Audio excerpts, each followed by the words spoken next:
দর্শক, এই মুহূর্তে দেখতে পাচ্ছেন শেখ হাসিনাকে বাংলাদেশে ফিরে আনার জন্য কি হারে আন্দোলন করতেছে,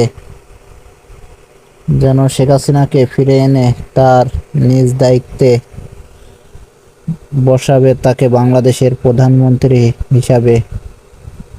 সেজন্য দেখতে পাচ্ছেন কি হারে আন্দোলন করতেছে শেখ হাসিনাকে ফিরিয়ে আনার জন্য।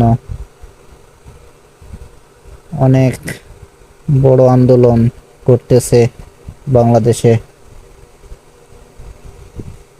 দেখতে পাচ্ছেন শেখ হাসিনাকে ফিরিয়ে আনার জন্য কি হারে মানুষ আন্দোলন করতেছে, যেন শেখ হাসিনা তার নিজ দায়িত্বে এসে বাংলাদেশের প্রধানমন্ত্রী হিসাবে দায়িত্ব পালন করে। ভিডিওটি যদি ভালো লাগে একটা লাইক করবেন আর কমেন্ট করতে ভুলবেন না। আর পরবর্তী ভিডিও পাওয়ার জন্য চ্যানেলটি সাবস্ক্রাইব করবেন।